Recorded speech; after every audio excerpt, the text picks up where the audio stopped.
This is the webinar on creating content. We're going to go over 2 techniques to outline content for, actually, this would work for like any website probably, but we'll focus on Amazon affiliate sites. I'm Doug Cunnington, founder of Niche Site Project, and I believe people can probably hear me. So if so, that's fantastic. Welcome. Do let me know in the chat. I always try and double check that.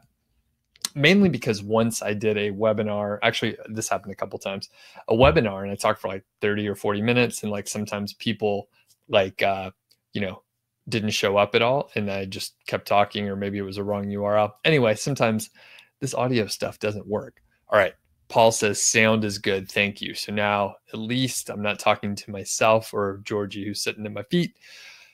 Rose is on too. Awesome. So welcome everyone. It looks like we may have a decent little crowd. We have 21 people. So welcome. We are going over content. I'm going to show you 2 methods to like come up with content. And you may have heard of these before: the FAQ method, frequently asked questions, and the RPM, which is the research paper method. And I'm going to go over like a couple fresh examples, topics. I mean, the cool part is you'll see me think through the process.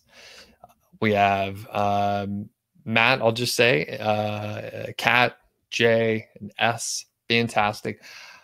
Welcome, everyone. Let me know if it's your first time on one of these workshops. There's no pitch. Like I mentioned, you can't buy anything. These are just helpful workshops. And these are usually a little bit higher level than the or not a higher level, but it's a more sophisticated audience here. And I think the people that are on will agree to that. So it's more sophisticated than the normal YouTube audience, where sometimes we get questions that someone can just Google, right? So someone asked the other day, I don't remember what it was. I'll just make something up. Like, how do you change the batteries in your cell phone, right? And I don't know the answer to that. But you could like just look it up. Like, you could probably find a video on it in like 3 seconds. So it's really cool when people do ask me questions, but sometimes they ask questions that they should just look up. Like, super simple, like, what's the weather? I don't know what the weather is at your place. Just ask your phone. But anyway, not to be harsh, but the point is, the questions that come out in these are usually like a couple levels deeper. Like, it's a different set of folks. So I usually enjoy these a lot more than the live streams where it's a free for all, And Scott's on for the first time. Awesome. Paul is on for the first time, and you're PG on the YouTube side. Very cool. All right. So, and usually for these, I wait for people to join up, because it's sort of it's a lesson here that we're going through. So, and I am going through a couple topics which I don't know that much about. So it'll be good for me to go through these as well. All right. And Lance is on. Very cool. Josh, first time from Florida. Awesome. Good to have you. And basically, I'm going to start sharing my screen here just to segue. And there we have it. So, streamlining the content for your niche site. And I think there may be questions throughout. I can't remember exactly what is in the presentation, but let me know, do you already have a site? It sounds like there's quite a few first timers, which is super cool. That is, the ideal situation to have like new people on, so that you become acquainted with like what I'm working on and how I go through the content and stuff. And then hopefully, check out more stuff on Niche Site Project, the blog. And John's from Virginia. So let me know, do you already have a niche site, or are you just getting started? And I'm the founder of Niche Site Project. A lot of people may have found this via YouTube. And I also have a blog where there's like even more content, or at least the same amount of content. And a lot of it's very similar on the same kind of topics, but it's a little bit deeper sometimes less. You can hear me. I already double checked. So if you're just getting started, or you just found out about Niche Site Project, which sounds like definitely a handful of folks have. I'm Doug Cunnington, and I have Amazon affiliate sites basically, and I've been doing this full time for the last 3 years, which seems insane because um, I had like a standard corporate job. I was a PM, project manager. I have my PMP certification, and it was actually like 3 years ago in 2015 when I got laid off from my job, which is a deeper story. You'll see I like border collies. We have Brody there, my late dog Brody. My dad and I are at Old Faithful, and then that's Georgie, who I think she stepped into the other room for a moment, but she may join us. But we adopted her. She's a rescue in the last like 8 months or so. So she's a really good dog and also a border collie. She can catch a frisbee like it's amazing. It's truly amazing. Maybe I'll show some video on that one day. But anyway, I have been doing this for a little while, full time since 2015 after I got laid off, and I have been blogging for I guess 5 years. I learned about internet marketing about 5 years ago. I've been featured or quoted on a number of different blogs in some form or another. Sometimes I maybe was on their podcast. Sometimes I did a guest post or just was mentioned. Most recently over at Social Triggers by Derek Halpern. That's one of the bigger sites that I've ever been on, I think. I always put this timeline in the presentation. One is a reminder to myself that it has been a lot of ups and downs. There have been a lot of ups and downs, but this is like super important for people like Paul, who's just getting started, Scott, Sandeep. And I mean, it's important for everyone unless you're an elite, affiliate marketer. Then it's important to remember that everyone has like a period of learning and growth, and it's a mess, right? So I got started pretty quick. Like I said, in April of 2013 is when I discovered like the Smart Passive Income podcast, and that introduced me to like everything related to internet marketing and making money online. Before that, I literally had no clue. I was very into, and I still am into beer and beer brewing, and that was sort of my obsession for 5 years leading up to 2013. And then I found internet marketing, and then I got obsessed again. From April to December, I learned a ton. And by December, I had a site that made $6,452 in 1 month. And that was, within a year of me getting started, and it was fantastic. And then it got penalized within like the next month or 40 days or so. And then the earnings went from, $6,000 to like $100 a month. And then I tried again. I launched a bunch of new sites, and I was using the same sort of gray hat techniques, and they all got penalized in the fall of 2014. I got caught up in like a sort of a big penalty situation, and a lot of other people did too, like Spencer Hawes from Niche Pursuits and several other people as well. I think Perrin was working with Spencer at that point in time. He got caught up in that too. He's over at Authority Hacker these days, but it's a small world, and we all kind of got mixed up in that. And I was just learning what to do. And all my mentors that I was, from afar, I was reading what they were doing, and they were all doing gray hat. So that's what I learned to do. Now I don't do that anymore because of all that nonsense. But as I learned, I stopped doing the things that were causing all these issues, which I think is the key. So if you're just getting started, you're going to have like a little bit of a learning curve. Things will seem slow because they literally are slow. Things are very slow when you're getting started, and you'll hear these stories about people that are making X amount, and they were able to start a site and make, $5,000 a month within 4 months. And you're like, how are they doing it? I'll tell you a secret. Most of the time, they have a checkered history, like ups and downs, this roller coaster that I'm displaying here. They usually have experience, but they're only telling you about the highlight reel. So everyone just kind of remember that. If you're only hearing the highlight reel, and you're comparing yourself to someone, it will feel terrible because you're not getting the whole picture. So a lot of times in the success story interview, I'm slightly digressing, so thank you for indulging here. For these success story interviews, when someone does, start a site, make money fast and all that stuff, I usually will try to point out like the skills they brought from their previous job or career that made that possible. Usually there's some very clear correlation. And, at that point, it's like, well, they had 5 years of experience. They didn't just all of a sudden learn about this and then launch it. So as we fast forward, this low point here is when I got laid off in the summer of 2015. It was right after I moved. Sorry, I'm sort of adjusting so we don't lose the view here.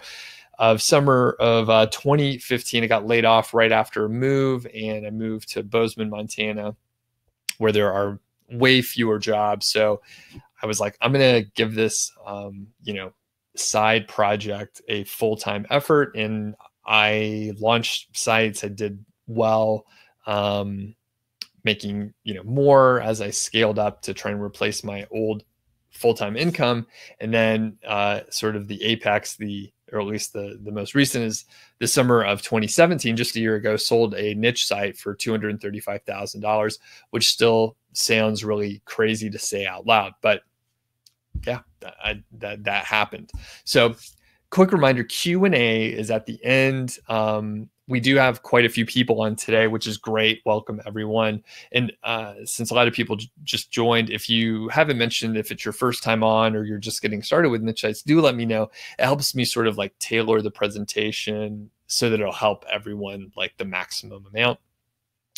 And Matt Yez, I'm not sure if I'm pronouncing it right, has 5 sites. A lot of people just did get started.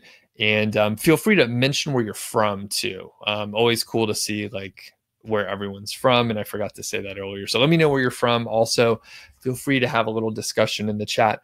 The questions will be at the end.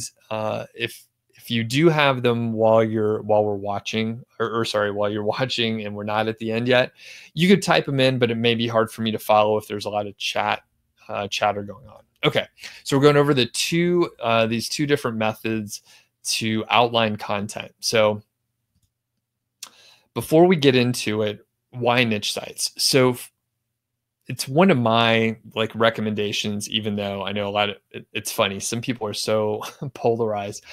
You can get started however you want. There's a lot of different ways. Some people are interested in different things. I like niche sites because it teaches you like a suite of skills that you could apply elsewhere. And it's one of the cheapest ways to get started.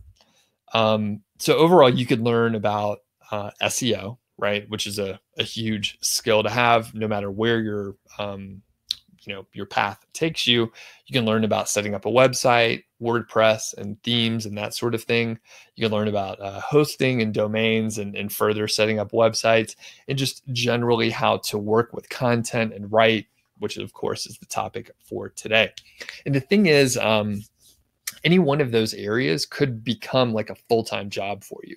So if you realize, you launch a site, it's kind of interesting, but you really were good at SEO, like you could become a SEO freelancer, create an agency, like that could be your full-time job. Or you could become a WordPress developer. Maybe you find that you really love that portion of it, and then you want to focus on that. So maybe this isn't the end game for you. It's probably not the end game for me. It's just a super interesting thing to work on right now. So you may find that you really love to write, and maybe you end up writing a book, right? Who knows? But it's a great way to learn a set of skills. Now, it's really cheap to set up too. So that's the other part for why niche sites. A lot of people are into maybe FBA, right? Fulfilled by Amazon, very popular. Turns out super capital intensive. So if you don't have, a few $1,000s to invest, you're probably going to have some issues, right? And if you can't afford to lose that money, it's kind of, a scary, more risky situation. So, and we have some folks from India, Slovenia, Canada, and it looks like that's all that people mentioned, but that's cool. So I really like niche sites. Again, there are many different options. A lot of people, courses are very popular. I have a couple courses out there, but as far as like getting started quick and sort of, I guess, keeping it simple, niche sites are a great approach. Now, when I mentioned courses, I mean, there are people who are saying like, you're an expert in something, which everyone probably is an expert in something, and, teach other people, but you have to go through a whole lot to get to the point where you could even launch a course. And then after you launch a course, there's all the marketing and sales. So it's a different set of skills. And in my opinion, like from launching a site to being able to, start making your first dollars online, niche sites seem to be like the best, lowest risk, easiest way to get started. Okay. And I assume if you're watching this, you're interested in it already. So I don't have to do too much convincing, but it's always good to point it out because there are so many distractions out there when you listen to podcasts, you watch other YouTube videos. It's everyone's highlight reel, right? So you start hearing like someone's making all this money on Kindle books, and you're thinking, well, maybe I should do this Kindle book thing. Next thing you know, you're working on like 4 different things. You're not focusing on any one of them. And you end up getting like overwhelmed, thinking nothing works. Turns out any one thing will work, but you have to just focus on that one. All right, let's get into the 2 content techniques. As I mentioned, I'm going to do like a live demo of this. So you will see me think and struggle and try and figure out how to do this stuff. And I need your help in this, right? This is going to be an extremely interactive. So please, I actually need to do it. So everyone take the cue right now, turn off your notifications and stuff. So put on your do not disturb so your phone doesn't ring. I'm going to do it myself. If you are a note-taking person like on paper, get out your pad and paper. I recommend that way. It really kind of forces you to pay attention and just take some notes, even if it's just on a napkin or a receipt or something like that. Take some notes and try to really focus up as we're going through this. And like I said, it's interactive, so I will literally need your help as we're going. You'll get to see how poorly I type and how slow I type also. Okay. Sterling is from Philly. What's up? And Agers, my buddy Agers is on too. All right. So as we're going into these 2 techniques here, let me make sure I know what's coming up next. So we have first the FAQ method. This is the frequently asked questions method.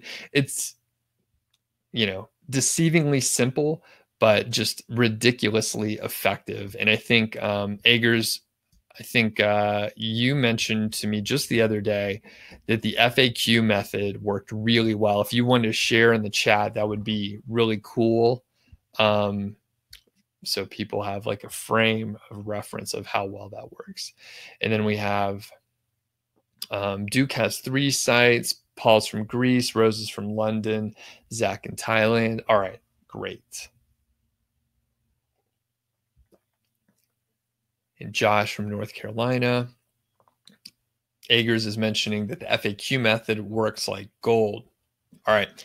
And I think there may be like a pretty serious delay in our chat based on the responses that I'm getting back or in the video. So I'll do a quick reminder. If you have any trouble with the video or the audio, let us know in the chat, but also refresh your feed. Sometimes that will solve the problem. So the FAQ method is very simple. Like I said, you won't think it'll be that effective, but trust me, it's a great way to make this work.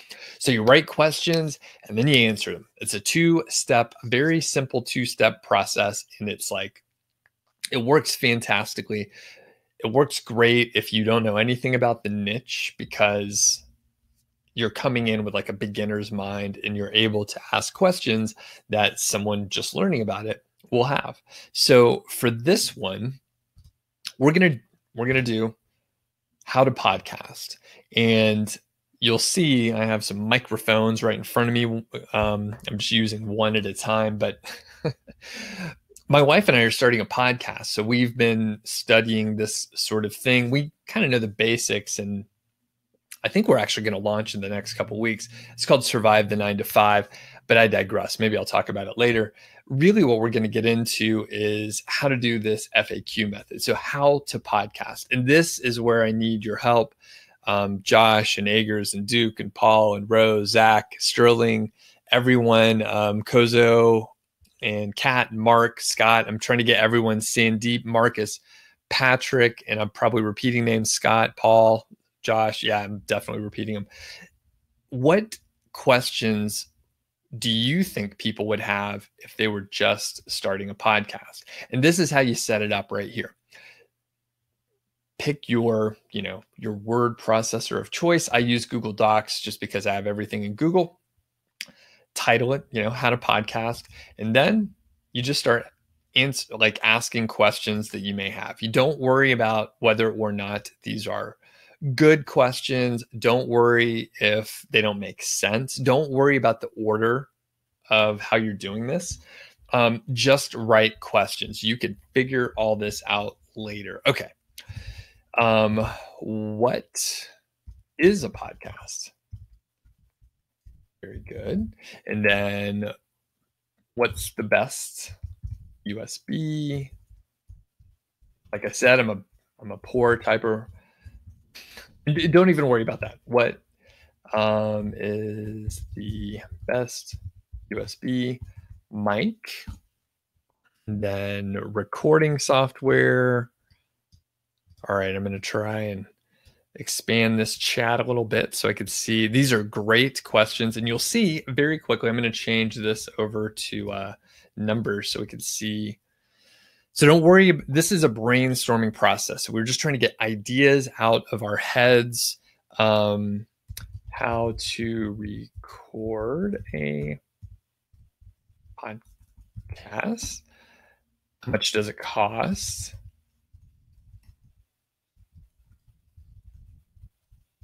To podcast. Excellent. And keep them coming. I may cut them off in a second. I'm going to start doing shorthand because of my slow typing. Again, this is just embarrassing for me, but what equipment do you need to podcast? Very good. And Agers asks, what do you get ideas for FAQ? Use Answer the Public and Google Suggestion to pick ideas. Those are great. Brainstorming is a really good thing to do, but Answer the Public is just a solid way to get ideas. So what equipment, how to make a podcast, how do I increase listeners? And I'm just going to highlight and then paste them in here because I just can't type fast enough. And then we'll end up with some screwed up formatting here, but that's the price. That's the price of copying and pasting. So we'll see if I can at least clean this up. And I think we have a pretty good set here. And if you have any others coming through, I will surely put them on. And we had such good suggestions today that it really bailed me out from even having to think of any. So, all right, I think that's good for now. And I'll just put the last couple on here. How to make a podcast. And what's the top one here? Okay. That's hosting. Okay, and you see just how many we have, and I'll pull these last couple. And if you have any others that come up,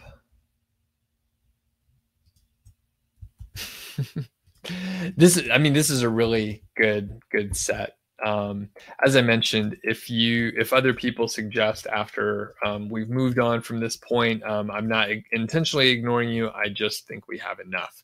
So here's the deal, right? So I think there may be some dupes in here, but not many. So best platform, best podcast services and hosting. Okay. So a lot of them are simple. What recordings software to use, what equipment do you need, services and hosting, which I think I have in there twice. And let's just think about this for a second. All right. So everyone, you could see how easy it is to come up with some of these questions for something that we're kind of aware of, like what a podcast is, although it's good to define it. Some people are coming in with no knowledge, right? So you maybe can assume some base level of knowledge, but don't be afraid to provide simple definitions. Now, here's the deal. When you are thinking about content, especially like, something like this informational, that is based in an informational question, we have a couple really cool benefits, right? So number one, content length.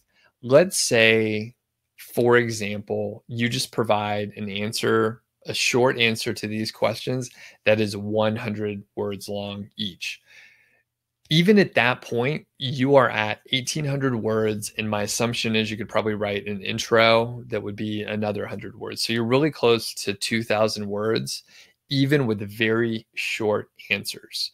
And I could tell you that a lot of these, I mean, you could do a whole like website on some of the, you pair a couple of the topics together, and then you could do a whole website just on those topics. For example, what equipment, and then what are the podcasting services and hosting and software that you could use. Just that, you could create a whole site just on those topics and do reviews of equipment, software, and services. And that could be all that you cover, right? You could do a whole YouTube channel on it. You can do, I mean, there are there are sites and there are YouTube channels and there are podcasts that do just those three, topics. So number one, you have an informational based piece of content. Number two, you don't have to worry about content length anymore. I mean, this is a slam dunk. Just answering these in short form, you're going to be at 2,000 words probably. If you answer in a more long form, a thorough way, I mean, one of the answers to these questions could be 4,000 words. I mean, it is just pretty straightforward to do. So podcasting services and hosting, like what should I use? Just covering those could be several thousand words. So pretty straightforward there. And as far as the length, I'll stop harping on it. Now, the second or third, I've lost count. Here's another thing, right? So we started with an informational question, how to do something. Here's the thing, if someone's asking that question that they have, they have interest in podcasts, and they would potentially need various things that you could earn an affiliate income from. So you have the microphones, you have the software, you have the services, and the hosting.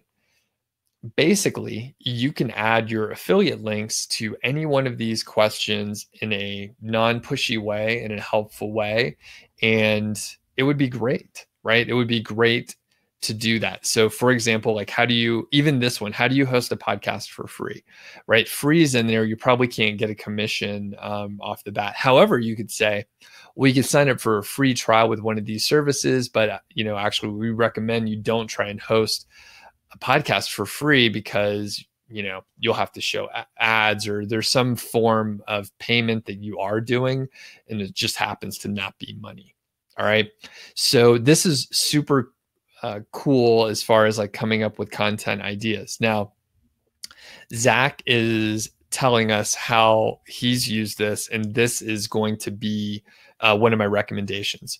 So Zach says, I add an FAQ section to a page on my site, adding at least 2,000 words, and that is the page that's ranking number one for several keywords, and it's the featured snippet on a handful. You don't think it's a coincidence. It's a great technique. All right, so where did this technique come from? Well, I didn't make up FAQs, but when I first started my very first niche site, the one that made the $6,000 in a short, my first year there, I didn't know anything about the topic. All right, so I didn't know anything about my niche, and but you know what, I'm curious, right? I'm a curious person. So all I did was write down a bunch of questions, organized them a little bit. I went to the manufacturer's website, looked at a bunch of manuals and information they had. A lot of times, if you go to a manufacturer's website, they will have an FAQ section, just by default, right? They'll have an FAQ section. And I looked at actual frequently asked questions that were documented, and the answers were right there too. Now we have, basically services and tools like Answer the Public that Ahrefs mentioned. And all you have to do is go and like type in whatever keyword you want, and then you'll have like several dozen different like queries and questions and just keywords that people are looking for related to the topic, right? So we just brainstormed, 18 of them. And because we collectively did this, it took like 4 minutes or so. And the longest part was me typing it. So if you just do this on your own, you could probably set aside 15 minutes and write these out. You could basically add content. So let's assume you have some keyword golden ratio content on your site. If you're unfamiliar with that, if you like Google keyword golden ratio and read some of my content, watch some videos, you'll see exactly what we're talking about. It's a way to find long tail keywords. But if you have keyword golden ratio content and you want to make it longer, you could do exactly what Zach said and just add more content based on frequently asked questions about the topic. You can add affiliate links if you want, right? It's a great way to provide value, help the visitor, and make your content longer. So that's the FAQ section. And I think, that pretty much covers it. Now, after you find the questions, you can answer them yourself, right? You could write it out and answer them yourself, or you could hire someone to write this for you and just say, answer the questions. It's probably helpful to give them like a guideline, make it 300 words for each answer or something like that. And by the way, if you did that, you would end up with a pretty darn long post. You'd end up with like 5,000-6,000 words at that point, which is pretty long. And you'd have like a great FAQ about how to podcast. All right. So that's the FAQ method. Very straightforward, deceivingly simple, super effective because it is so simple. All right. And we're hopping back over here. Next, is the research paper method. And this is like doing a research paper in, high school or college, and you have a topic and you're going to go write about it. Now this, again, deceivingly simple. There are 2 steps. Research the topic and then create an outline. This is going to take a little bit longer. I recommend when you're doing the research to spend probably, an hour to like 3 hours researching it. If you spend that amount of time researching like just about any topic, you'll probably be an expert compared to most people on the topic. And you don't have to, have special access to, anything that's like hard to get access to. You just need Google. So basically you could just Google terms and go read Wikipedia, read other like resources, and then you'll figure out like what the topic is about. It doesn't even matter what the topic is, right? You could do this for any topic basically. And then you create an outline on it. And once you create an outline, it'll be way easier to, write it yourself if you're going to. And it also gives a really good guide for a VA that may write it for you. So if you just tell someone to write about something and you don't give them much direction, you may not get what you're expecting. But if you let them know what you're expecting and you give them the outline, you've taken a lot of the mystery out of the equation for them and for you. So when when you're working with them, it'll be better. Now, after some time, by the way, I've hired a lot of writers, and after you've worked with a writer for a while and they see your style and how you want to approach it, you can, of course, ask them to do this process for you, right? You can just show them this video or some other video that's similar where I talk about the RPM, and then you can just have them watch that. Maybe you could even hire a different researcher, right? You could have one person just doing research. You can have one or a set of writers, and then, you get research done. You supply the outlines to the writers with, the references and all that stuff, and then they're able to write it much more easily. All right, so let's get into the example. And sticking with the trend of podcasts, we're going to say, what equipment do you need to podcast? All right, so again, this is slightly self-serving just because, I'm interested in podcasting at this point in time. It turns out I have like all the hardware I needed anyway, but it's cool just to look at this stuff, especially when like maybe we don't know much about it, right? Like you could podcast on your phone if you wanted to, which I guess I'm getting into the topic of it. You could podcast on your phone if you want to, or you could do it like with a webcam and just record. Or you could make it really complicated and get like, these microphones like I have, which I happen to have anyway, or go even deeper and get like a mixer and all that sort of stuff. So we set it up the same way, right? You just use a Google Doc or whatever you want to start typing this out. You just Google it, right? What equipment do I need for podcasting? And luckily, and by the way, I'm using a tool called Keywords Everywhere, and that's why there's this information here and this information over here. We can just ignore it for now. It doesn't really matter for what we're doing here. So we'll see some results here that we can go take a look at. And what I like to do is just open up some of these results and start taking a look at this. So Podcast Insights happens to be one of the sites that I did a teardown for from an Amazon affiliate site perspective. And we're just going to open up a few of these and then start taking a look. Now, it does a couple things to look at the sites that are ranking highly, right? So I picked a topic that's actually, pretty competitive and there's a lot of competition for it, but we get a couple things from it. One, we get to see how they are organizing the content. And we're just going to read, right? I'm going to accelerate this process a little bit because, like I said, you should probably spend like 1 to 3 hours on this and like really study and read and figure out like what's going on. As I mentioned before, get yourself, I can't find my pad of paper, which I thought I had it in here, but get yourself a pad of paper, something bigger than this probably. And then you can just start taking notes, right? Just kind of, sketch things out.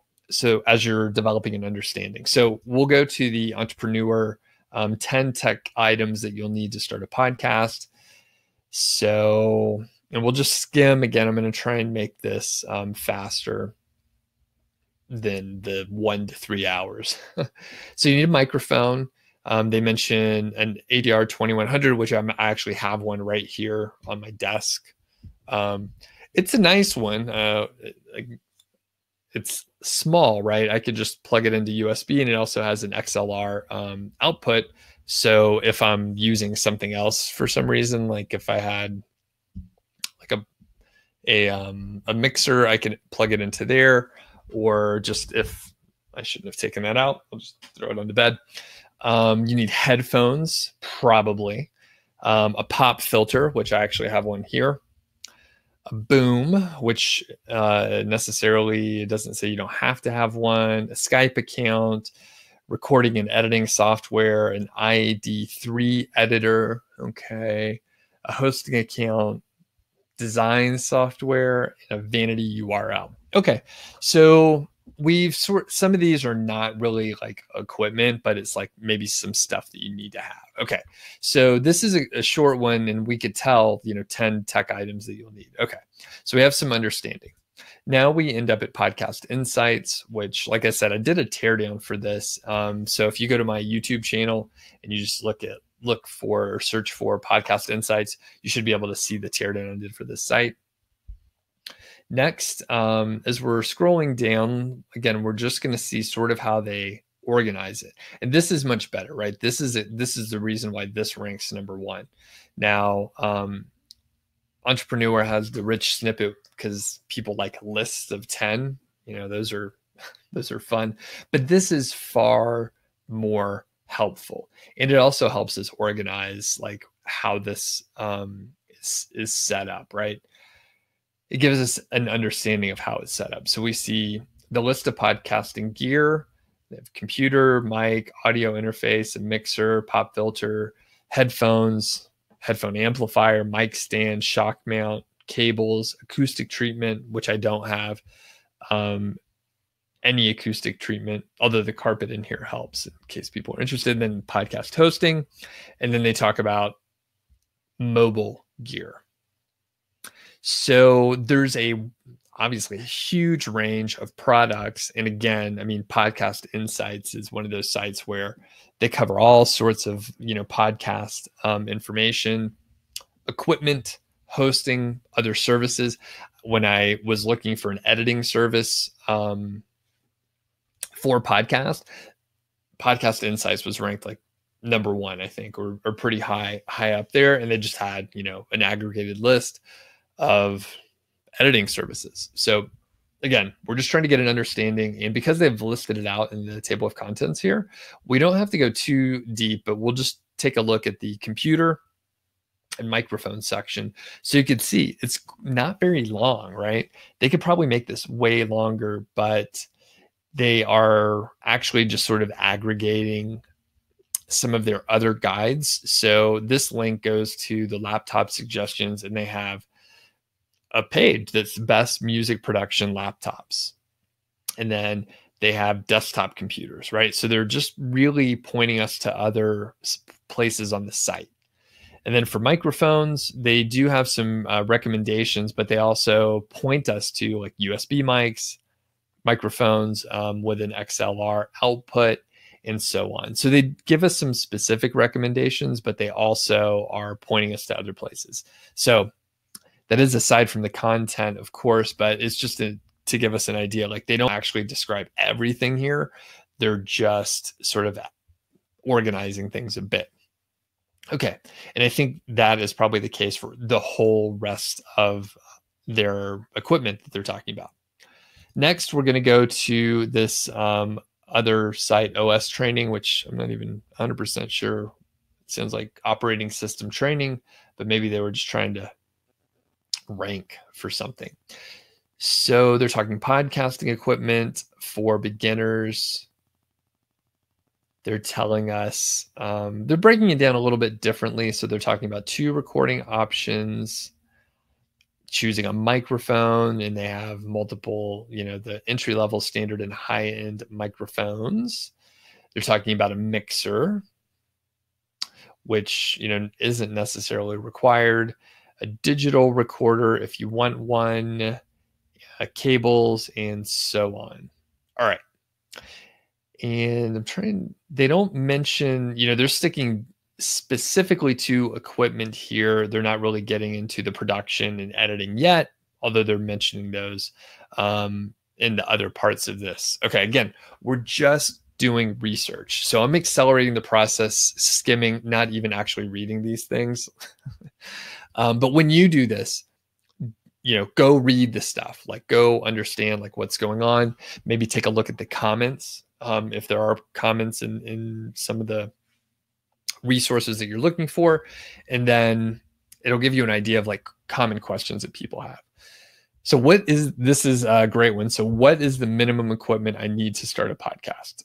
So this is a great way to look at it, because these are what people think about, right? Using your smartphone, right? So the other one sort of skipped over that. You can use your smartphone, and if you have like a reasonable microphone, actually even just the plain headset that comes with like phones, usually it's pretty damn good. If you're in a quiet area, for example, like if you're in like a closet with a lot no hard surfaces, like it's going to sound pretty decent. And as long as you don't have like terrible background noise or wind, it'll be fine. So you could use your smartphone. Okay, so that's good to know. You can get accessories for your smartphone. So they're going over that. Talking about USB microphones if you're going to look at using a computer. And they talk about other software that you may use, and then media hosting, and then how to start a podcast. All right. So we looked at 4 sources. So number one thing to do is going to be just record these like sources, right? So we'll just say references, and we'll just list them. And quick like productivity hack, it's good if you learn the like keyboard shortcuts on like different platforms, which if hopefully I can, oops, I had the wrong keyboard shortcut, but you can basically, I'm totally hitting the wrong keyboard shortcut, but if you look here, we see it's you can apply heading 3. So that button on option 3. So I could just do that. So now it's an H3 heading. I think I took a screenshot or something. But you could do 2 or whatever, right? So learn keyboard shortcuts. All right, so that's the first reference right here. And this is helpful for a couple reasons, right? So you can, if you're writing this, you can go and look up the resources again. But if you're giving it to a writer to do this after you're creating the outline for them, then they, of course, will have the resources handy right there. And then we can go ahead and start with the outline. I think the keyboard shortcuts hopefully make up for the slow typing. So a couple things we can do, and because of the time that we have allotted for today, and I want to give people a chance to ask questions, I'm going to keep it fairly like high level here. So most word processing apps will have some sort of outline like built in for you. So you can just, use this. It's totally fine. I usually just use the default, right? So it's cool. So we'll say like the equipment options that you maybe would need, and we'll stick this as like pure equipment, and then we'll sort of divide it down, and we'll do this at a high level first. And feel free to chime in. So I'm thinking equipment, and then I'm thinking like software, and maybe like hosting, and other tools, just to sort of divide it up. And then when we get to equipment, we can say smartphone. And again, the important thing is to like brainstorm and like get this out of your head as quickly as possible, and then you can go and organize it later, right? Get the ideas out of your head as you're brainstorming. Don't judge it too much. Don't edit too much as you're going. And you can organize and consolidate if you need to when you come back and have an editing pass. All right. So most people find it faster to do it this way. Some people do edit as they go, but typically what happens is you get stuck trying to make things perfect, and then it takes 5 days to come up with an outline because you're trying to come up with a perfect version of it, versus just like getting the ideas out of your head and knowing that an editing pass is going to improve it. So, and then we'll say like other equipment with the smartphone, maybe external mic, and then I'm just going to make stuff up, like a lav mic, right? So we can leave it as that. Say external mic interface. And then if you're not using a smartphone, maybe you're using a laptop, and then we'll list out the equipment that one might need for a laptop. So a mixer, you would need a mic, of course. Mic, a mixer, cables, and I'm just trying to remember the stuff that we saw. And I remember this one seemed to have this Podcast Insights, really, really good listings here. So I'm just going to copy these. And, maybe you need to do a little, I think there's some dupes here. That is okay. So we already have mixer in there. And, one thing, right? Here's a frequently asked question that you can add in here. That would be, what's the difference between an audio interface and a mixer, right? So there's a difference between those things, but in my head, I'm like, aren't those the same? You plug them into your computer, and I don't know. Maybe we have to mention that in here. Then you have your pop filter, your windscreen, your headphones, all this stuff that you may need to get if you're using a laptop. Some of these maybe would apply in other places. So this is all good to have. Obviously a great starting point. And the one other I guess we can add would be just I guess what would you call it? Like an audio, like a mobile, I don't know the correct term, but like a mobile audio recorder,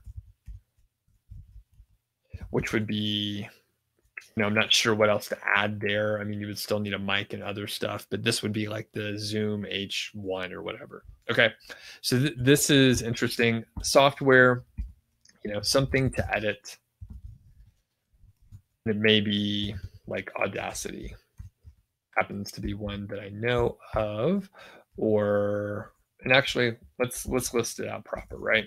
So Audacity, GarageBand. I have a Mac, so I happen to use GarageBand to record, and then my wife is editing and she is using some other software. Okay, and let's see here. Okay, and Sterling is mentioning media hosting may be a great investment category. And then Duke says the interface brings the analog signal to digital, and a mixer blends the signals together. Cool. There you go. Right. There's the answer. Simple, straightforward. And hosting and other tools. So go ahead and if you have questions, go ahead and start asking, and then I'll hop over there in a second. So hosting. So of course there's some sort of media hosting, and then maybe you would have website hosting, probably separate. Oh, and I just thought of software. So you may also need like plugins, like on your site, like a WordPress plugin for podcasting, right? So maybe we saw that somewhere and we know that we'll need it. So this is how you do the RPM method. You go research it, you create your outline, and then in a similar way, you'll sort of provide information. You're not necessarily answering questions, but in some way it's even more thorough, right? So like, what is an external mic interface for a smartphone? And then maybe you give a couple examples of those. So these are great to have like affiliate links in there, again, because you know what they're looking for, the information that they want. So if you can recommend a product or service that makes it easier or faster or cheaper or something, then you're helping the visitor by telling them about the product, right? You're not being pushy at all. You're helping them. You're telling them information that will make their life easier, right? That's what they want. That's why they're reading your website. This is a great way, again, to lengthen content, especially like the buying guide for a specific product, right? So the topic for today, what equipment do you need to podcast? A little bit, not product related directly, but it's another one of those topics where you could recommend a crazy amount of products and like really come out on top. As far as being helpful, providing information that the user wants and that you could recommend content for. So I'm going to hop back over to the presentation and mention 5-figure niche site. Now, this is like not an actual pitch because you can't buy anything, but I'm just mentioning it because a lot of people do ask about like further training that you can get from me. This is it. There's going to be another enrollment period open in about a month, mid-July. So I don't open it up that often. There's a couple students in the course here, which, you know, thanks for thanks for the support, and I hope you like the course. And basically, it like is a proven framework that works. I use, you know, proven principles and techniques and strategies that, you know, not I've used and that many students have used as well. And because of my PMP background, it is fairly structured and it's pretty effective and efficient. Where, I mean, it turns out there's a ton of stuff on YouTube, right? There's a ton of information on YouTube, but it's like an overwhelming amount of information that is, it's almost too much, right? It's too much to the point where it's almost not useful. The course is just the pure stuff that you need, the most important, you know, 80-20 that you need to build a site. So if you're interested, you know, make sure you're, you know, paying attention to the email list. If you're here on this, you're on the email list. And yeah, so in about a month. All right. Q&A. I'm going to come back on full screen here. And as we're just, as I'm waiting for the questions, like I said, I think there was a pretty long delay, as far as I could tell, between the video and when you all were seeing it. But little personal story.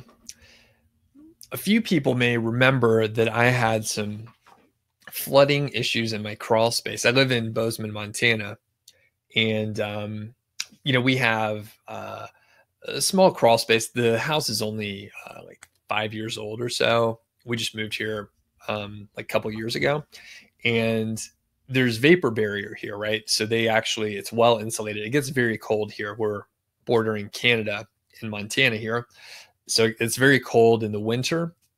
So there's vapor barrier and insulation, and, you know, it's well built in the crawl space, right? So flooding is not really a big problem.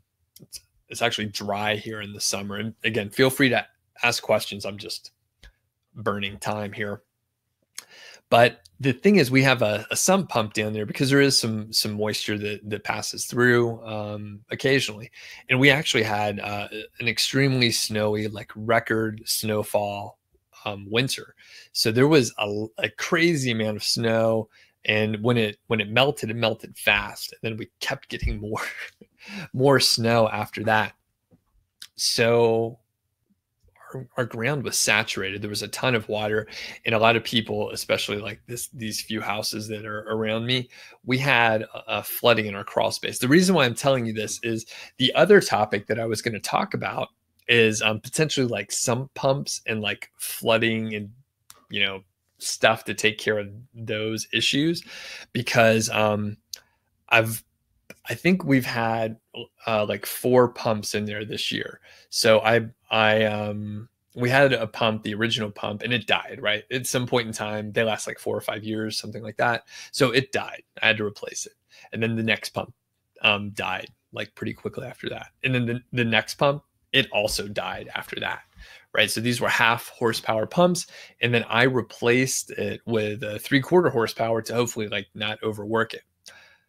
And it was, you know, twice as expensive, but it was 50% more powerful and just, you know, a little more push. And it was much quieter because it wasn't working as hard. Well, that pump died in the last couple of days after we got about 3 or 4 days of rain. That pump died. Luckily, I'm getting very good at crawling down there and replacing the fittings, and I had to go and not buy a new pump. I exchanged it because it had a 5-year warranty and it died in under 5 months. it's been working, 24/7. So anyway, the reason why I mentioned it is my other interest these days is sump pumps, getting water out of basements and crawl spaces. All right, Josh asks a question.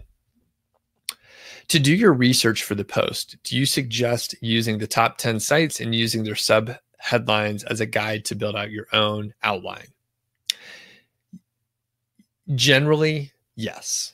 So maybe not all 10. I would say pick the best like 4 or something like that, and then you could use that as a guide. If you pick 10, it may be a little overwhelming. Some of them, for example, the first one that I showed you, the entrepreneur.com, it was just a list of 10 items. Some of them weren't very good. When you look at Podcast Insights, well, that one was really thorough, and they talk about like every item that you may need from an audio perspective, and then they talk about mobile gear, and they probably are really thorough there.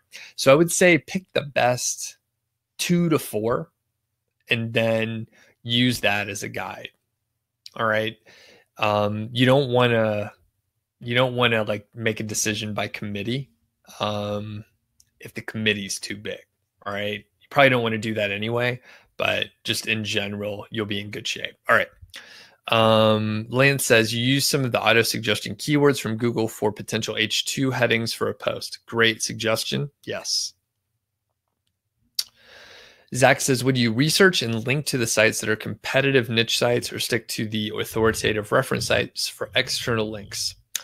I actually would, I wouldn't link to too many of your competitive niche sites, but I have started testing that in the last year to 18 months, and it doesn't seem to make a big, impact on your rankings. Maybe it would help them a little bit, but if you are providing a good resource and you got value from their site, that is what you should do,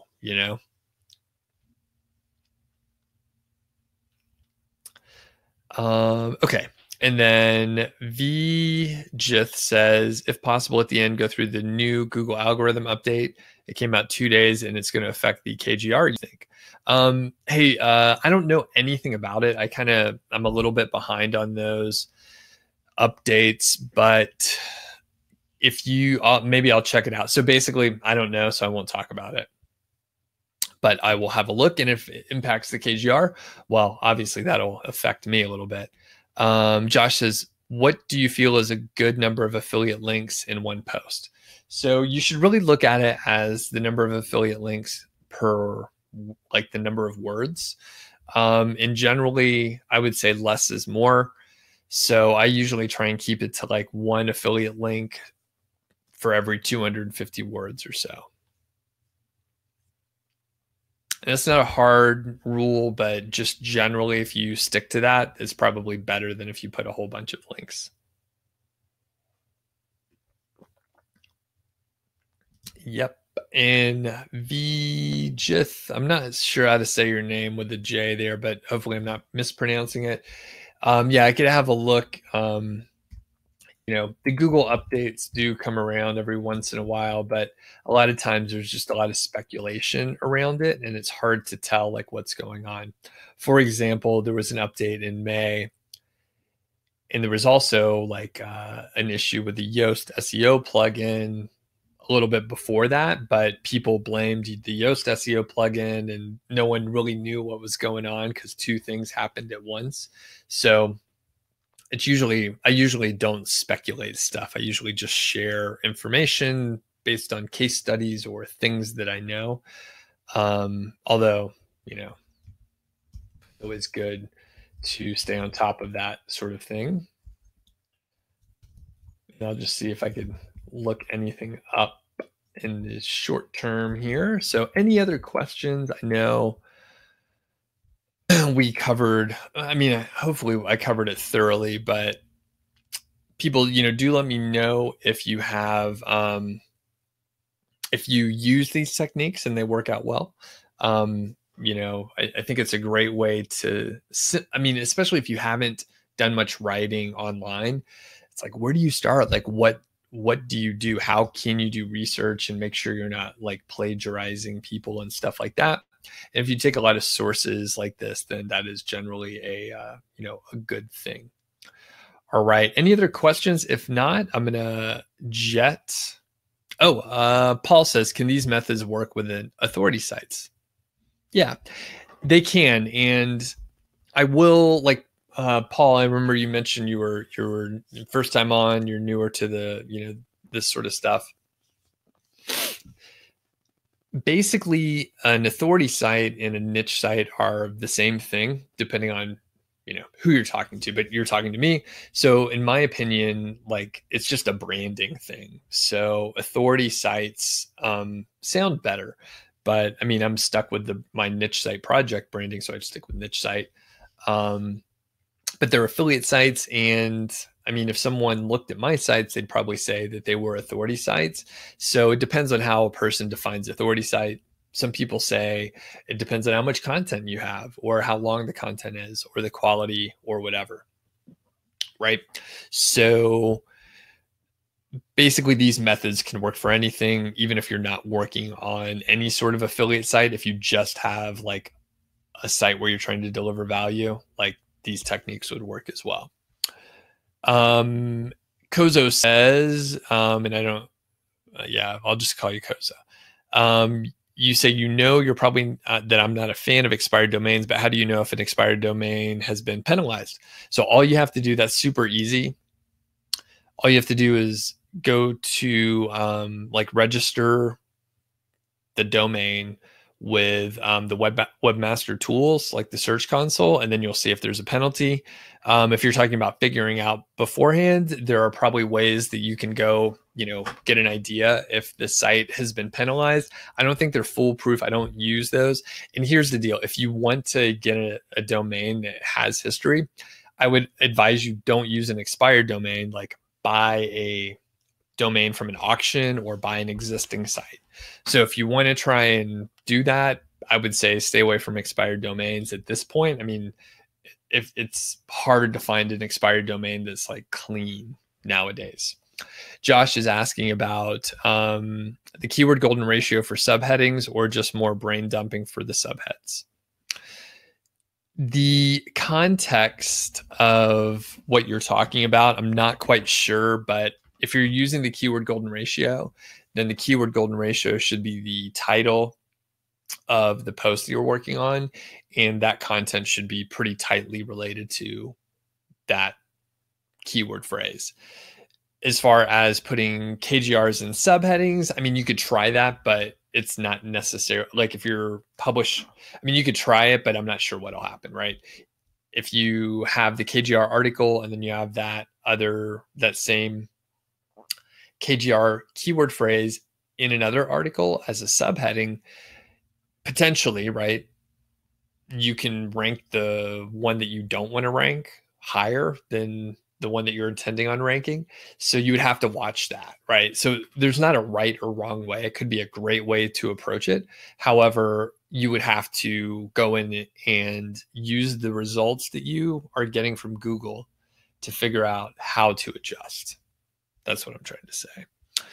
All right, Duke says, you're not able to find a reference to a Google update. Okay, cool. Yeah, Duke is my is my resident person that pays attention to Google updates.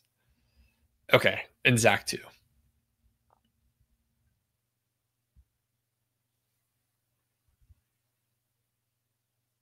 All right. Duke is saying you're experimenting with multiple KGR terms in one article, product A versus B versus C. That's a great way to do it. And I think that would probably work, because those are usually not very competitive. Kozo says, you recently found a niche that you want to target according to the Search Console. You found an expired domain. You didn't see any messages regarding penalties. You only found 404 errors. So generally that means it's good. Like, if you saw manual penalties in there, that's obviously bad. It doesn't mean that it wasn't spammed or something like that. Like, you could still have a, quote, toxic domain, even if it wasn't penalized, right? So that's possible, but I mean, if you check that, it's probably okay. And I mean, if you go look at the backlink profile, historically on Ahrefs, you should be fine. And of course, you could look at the links that you have in the Search Console, and you'll also get a really good idea about that. So, any other questions out there? And as I'm just burning time waiting for more questions. Oh, Rose says, what if you have an informational article and 9 affiliate articles? Is that too much? Yes, that is. Can you get away with it? Maybe. What should you do? You should probably publish 10 informational articles next. That is what I would do. So you could, I mean, you'll probably be fine, you know, but best case, you're going to want to do that. Josh says, you mentioned gray hat that got me penalized. Care to share so we don't get the Google slap? Sure. And I think I'll look up a YouTube video for you, but basically Josh was using Web 2.0 links and private blog networks in a, you know, pretty aggressive way. Again, I was like doing the same stuff that my heroes were doing that don't do it anymore now. So I was like following Pat Flynn. If you go back to like the first articles that I learned about link building, it was like, you know, go hire someone to build a link pyramid, link wheels, set up all these Web 2.0s, right? I literally learned from Pat Flynn. If you go, I think the post is still out there. And then Spencer Hawes and Hayden Miyamoto were really big on private blog networks. They were selling a lot of expired domains. I bought a lot of expired domains from them. And then they had PBNs and PBN services. And I got all tangled up in that. And it was just, I find that Google will penalize like either a group of people or a specific kind of technique once it gains a lot of popularity and a lot of people are using it. And then they'll penalize like that technique or the group of people or some whatever footprint they could find. They'll penalize a bunch of people. And then the popularity goes down because people are like, you know, discouraged. They're like, well, I'm not going to do that anymore. So, and I mean, sometimes you can still, I mean, a lot of people didn't get penalized that were using PBNs because they were a little bit, you know, more secure about it. And they've continued to use them for the last, you know, 4 years without incident. Right. So, all right. So let's see.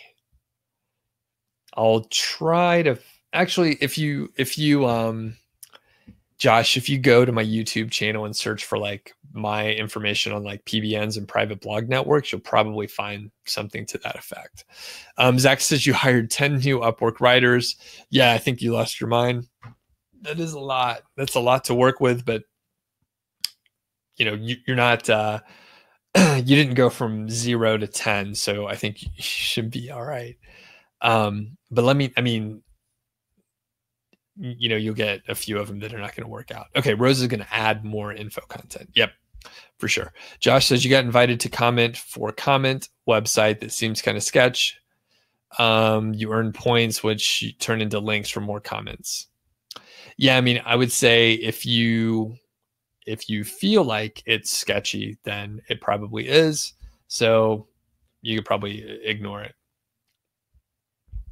And Zach says you got to get the KGR post up and ranking in time for back to school. Indeed. Yeah. And I'm thinking at this point, I'm like, you know, I've been wanting to hire a writer to actually do the FAQ method for me on some of my articles, on like dozens of them.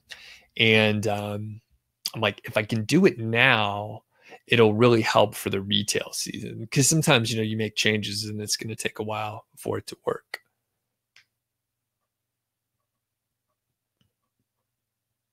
Okay. And Kozo's mentioning Majestic shows a trust flow of 3 and the domains anchor text are natural. Use the Wayback Machine and it was an Amazon site. Okay. So Kozo, I mean, it's probably okay. Here's the problem with the expired domains. And I've heard this from a couple people and their questions were exactly like yours, right?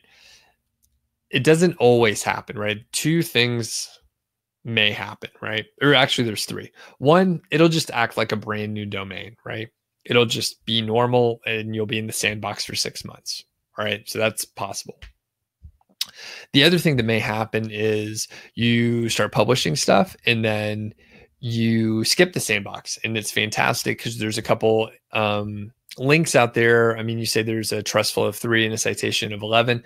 It sounds like there's really not that many links out there. I would say there's probably less than 10, right?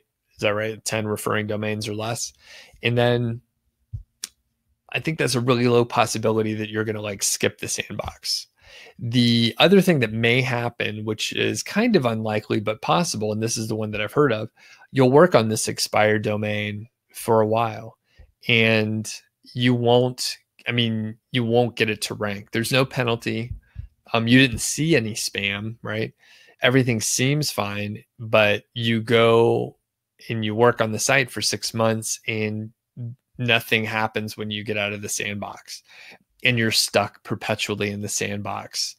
And it may take 18 months to get out of like whatever hole you're in, or never, right? So you may have, that is why I recommend generally, if you have to ask questions about like what's going on with the backlinks and can you use an expired domain, like if you have to ask, you may be working on a domain that never works for you.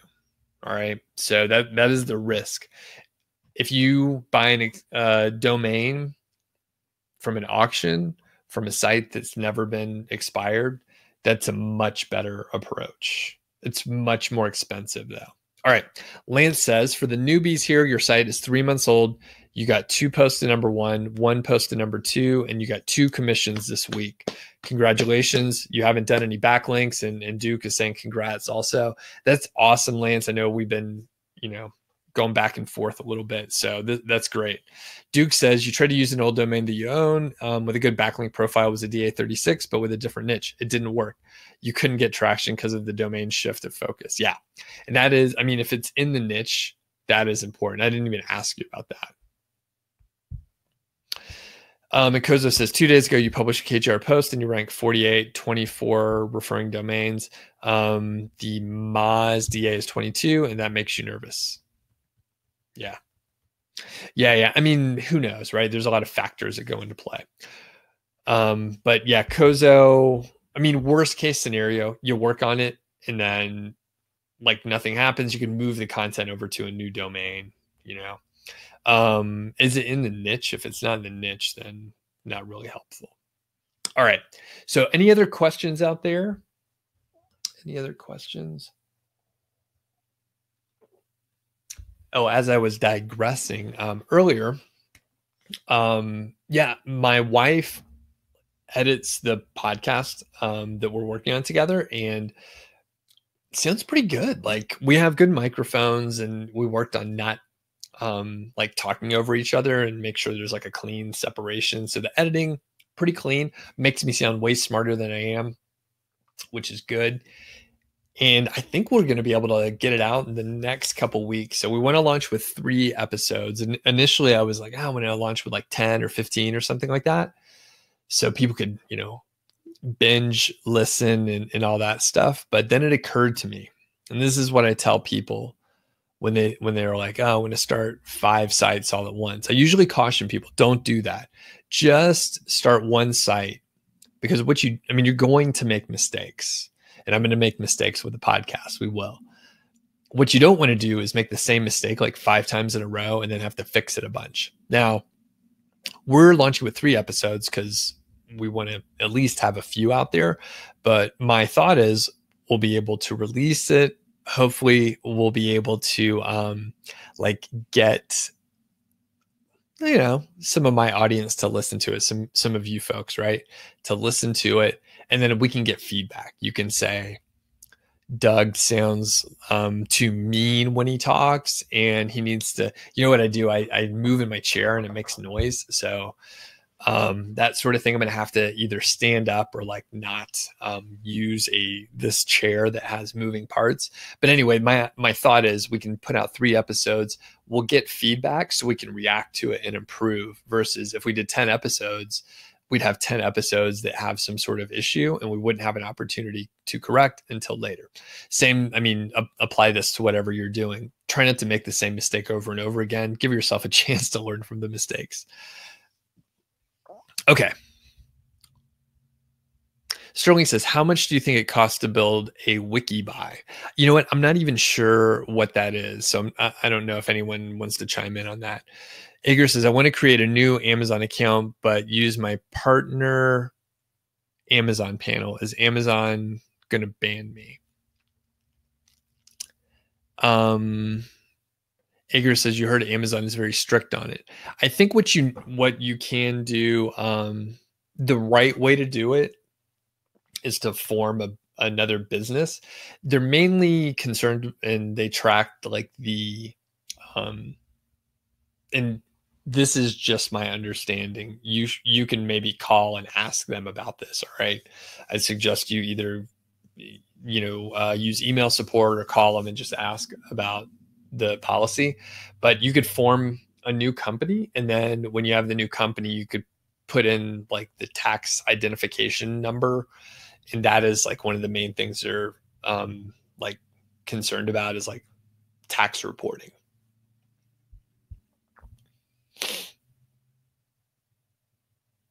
Okay. Lance says you got about 300 visits from a Reddit post this week. It was on a KGR post that didn't rank at all for 5 weeks. Then all of a sudden it pops to 30 in the rankings and it's a local monthly search of 1,600. You can only assume that the traffic helped Google like it. Any experience with this? Yeah, I think so. I haven't had that with like Reddit specifically, but my understanding is, if Google can understand that people are enjoying the content based on reading it, social sharing in some fashion, whether it's Reddit or Pinterest or getting a lot of Facebook traffic, that can indeed help. And I think my impression is you can't like buy Facebook ads and then like push traffic to your site and then move up in the rankings. I think it needs to be like an organic situation, just like what you had.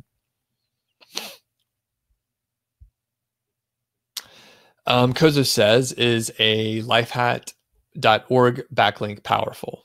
Sure. Yeah. I mean, it's a pretty big site. And Duke is saying you could check their metrics with whatever your tool of choice is. So yeah, it's a good link to have, but, it depends. Like, are you getting a link from a really good page that actually has authority, or is it just a page on their site that doesn't really have much authority or rank or anything like that?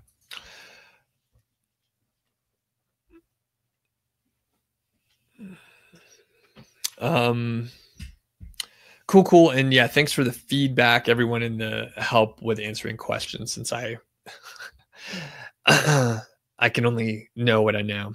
Lance, yeah, congrats again and good to have you on. Appreciate it. And Zach is mentioning, Kozo, you get the impression that you're on the hunt for shortcuts and quick wins, but Doug's philosophy is different. Yeah, totally. Everything's going to take longer. Everything's going to take longer than you think, and it's harder than you think. And basically, Kozo, anytime you try and take a shortcut, if it doesn't work, it's probably going to take longer than if you just did the same. Like if you just took the long route, that is what is going to be faster. The long cut is the shortcut. I think that's like a Gary V thing that I heard him say that he obviously took that from somewhere else. So, but yeah, if you get in a hurry, it's probably not going to pay off in the end. There's usually more risk inherent with it. So just like the expired domain, it might be faster, but probably not, right? There was a time where it definitely like was helpful, but at this point it's like Google's smart enough to see that it's been expired for like 2 years or so, and no activity and nothing has happened, no backlinks. The site literally wasn't there. They're probably going to treat it just as a new domain. Josh says, do I see the value in guest posting? Yes, I do. That's my recommendation for you. And would you use the same outline methods to write a guest post? Potentially for guest post, I really like to use list post because those potentially have like sexy headlines, right? And a lot of times a list post is easy to write. The blogger will likely accept your pitch if you're like the top 10 items that you need to podcast. Like that'd be a perfect one. So I would maybe, you can use the FAQ method, you can use the RPM, but I recommend a list post. All right, cool. Great session today. I think we had really good questions. And again, this like further solidifies like these sessions that maybe don't have as many people on it, although we had great attendance today. Thanks everyone. These have better questions. These are more interesting. It's a little calmer. People stick on for longer, right? For the YouTube notifications, like they just maybe don't go out or people don't see them until later. But with this scenario, like you got your emails coming in, you got the links, you intentionally signed up for it, you know, that sort of thing. So, oh, and Kozo says, yes, I agree. You have another site that started, you started 3 months after finding my material. You wrote 40 KGR articles and you made your first dollar with the site yesterday. Kick ass. Amazing. Congratulations. And it sounds like you're doing the right stuff, and experimenting is awesome, right? Like if you don't experiment on the edge of like what's possible, then you're not, I mean, then you don't know what works and what you can get away with, and that sort of stuff's helpful. So, all right, cool. I think we're good here. So, because people stayed on for this long, I'll mention Dave Fox is supposed to be on with me tomorrow for the live Q&A on YouTube. So I didn't mention that. I'm only mentioning it to this group here. Of course, you know, people will know tomorrow when Dave hops on, but he'll help you know, answer some of the questions and give his input and insight into what the questions are. Okay. Josh says, you want a brief rundown on what's in the paid course and who it helps. All right. I should like have a spot that I can point you towards. Okay. And I should talk quieter because my voice just does not hold up to do this for 90 minutes. Okay, Josh, the course takes you from like finding a niche, and then, and by the way, the people that are in the course, feel free to mention your thoughts if you want. Basically, the course takes you from like finding a niche, doing keyword research, doing competition analysis, setting up your site, doing content, figuring out how to scale content. Let's see, then we go into applying to the affiliate program if you're not already in, link building, outreach, promoting your site, scaling, and then that is just a basic set of material. There's an advanced set, and it's another, I think, 6 lessons. You go through advanced link building. We have interviews with successful niche site entrepreneurs, list building for niche sites, other affiliate programs, and selling for over 6 figures. It can help you if you're just getting started, right? We started at square one, but it also helps, Josh, if you have a site that, you know, maybe you're earning $100 a month, or maybe you're earning like $4,000 a month. A lot of times, going back to the foundational material in unit 1 and 2 and 3, like that can help you even if you already have a site making money, because a lot of times our foundational material is slightly off, right? Like maybe you learned this stuff a few years ago and now, you know, things have changed a little bit, and maybe just a different approach is a good way to look at it. I know things have shifted a lot in the 5 years that I've been involved in this stuff. So in general, that's who it helps, right? So probably between like 100, or sorry, if you're just getting started or if you're making some money, you know, the course is helpful. If you're making like 2,000 or more. Private one-on-one coaching may be better and cheaper if if you're already making, although like I said, I've had some of my most successful students, they were making 4,000 to 5,000 already. And then they had me audit their site. They got the premium package with like a little one-on-one coaching plus all the material. And then they're able to, implement stuff right away and boost the revenue. So Emin says, you built a site. And by the way, Josh, as the course is being launched in July, you'll get a lot more information. And I have testimonials and case studies from people that either are just getting started or that are experienced and then were able to grow their revenue and get an ROI fast. So like, depending on where you fit in there are people that have taken the course and have been successful with it. Emin says, you built a site with 20 KGR articles. In the first 10 days, you only see 35 impressions on the Google Search Console. There's no traffic yet. How long does it usually take to see views? So if you do everything right, Emin, you can get traffic within, a few weeks. So the thing is, though, if you're only doing KGR stuff and you're not doing any promotion or link building or anything or outreach, or you're just publishing content, it'll take longer, right?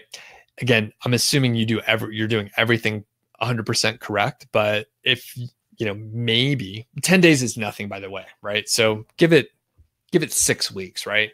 6 weeks, you should be getting a little trickle of traffic. Some of the biggest mistakes that I see on like a brand new site, you just published 20 KGR articles and maybe your keyword density is off, right? Maybe you've keyword stuffed your site and you're not going to rank for anything. So hard to say. 10 days is nothing. Give it 4 to 6 weeks. I would expect you're going to start getting some traffic, and you should definitely, I talk about the KGR stuff, but that's only one piece of the puzzle.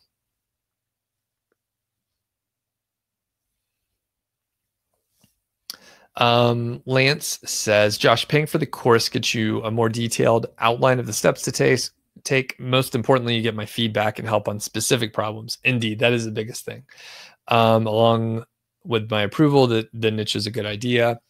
And then Josh is asking some clarification from Lance. And basically, here's the thing.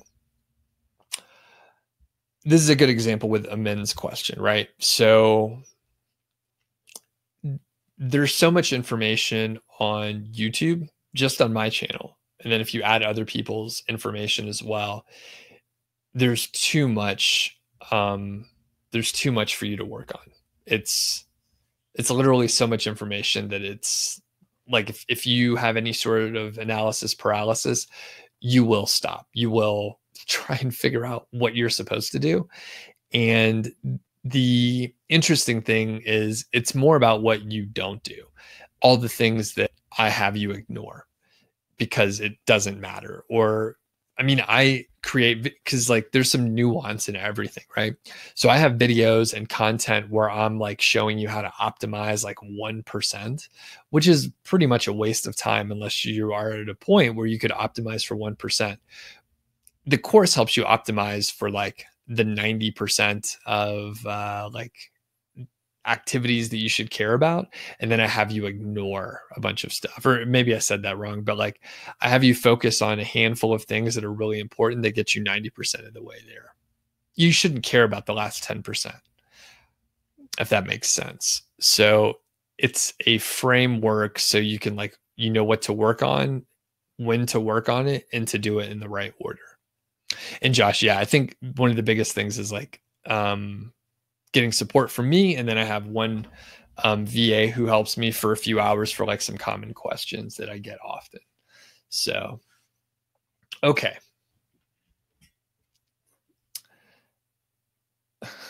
Yeah, and Josh says, your problem is shiny object syndrome and nothing gets done. I've been there for sure. There's like, you'll hear about, oh, you need to get this this other plugin that makes something easier, and then you'll hear about a theme that makes something easier. And at the end of the day, like, it's just you gotta do some work, and it's usually simple. And I think the course five-figure niche site simplifies things because it's permission to ignore a lot of stuff. And paying for it, Lance is right. Paying for it keeps you accountable. And I'll tell one last story, and then I have to go because my voice is gonna just be gone. So I bought a course for about $4,000 a couple of years ago. It was a course on courses. All right, that is why five-figure niche site is like well made and well put together, at least content wise, right? Like the information is really good and concise, and it's a good framework.